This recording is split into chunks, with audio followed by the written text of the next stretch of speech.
Selamat pagi Indonesia. Anda menyaksikan seputar Bali terkini pukul 9 WITA bersama saya Agus Ceketraya.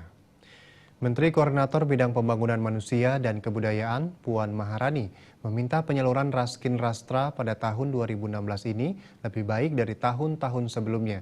Jangan sampai jatah 15 kg beras bagi masyarakat kurang mampu ini disunat oleh pihak-pihak yang tidak bertanggung jawab. Rastra tingkat nasional di Bali, Menko Bidang PMK Puan Maharani berharap penyaluran Raskin Rastra tidak mengalami permasalahan.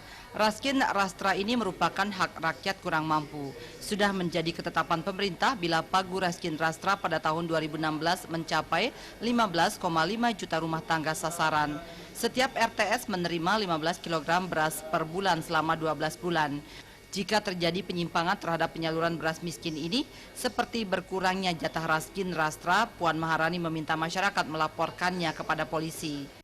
Jadi jangan sampai ada kemudian hal-hal yang dilakukan di lapangan seperti yaitu dibagi rata sehingga masyarakat miskin yang harusnya menerima hanya menerima 5 kilo. Ya, saya berharap bahwa masyarakat bisa melaporkan hal itu secara berjenjang ya. Kalau memang kepala desanya insya Allah tidak bermain, ya laporkan ke kepala desa. Kemudian kepala desa melaporkan lagi secara berjenjang. Kalau memang kemudian tidak bisa ditolerir, ya laporkan ke polisi bahwa ada ya aparat keamanan tentu saja menindak sesuai dengan kewenangannya.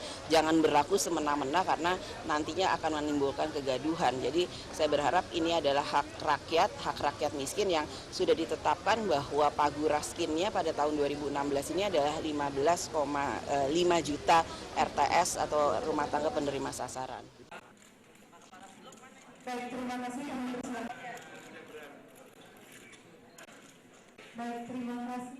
Pera dan Indra Wijaya, Bali TV. Pemirsa, demikian seputar Bali terkini kali ini. Nantikan informasi menarik kami lainnya dalam seputar Bali terkini 1 jam mendatang. Salam Indonesia.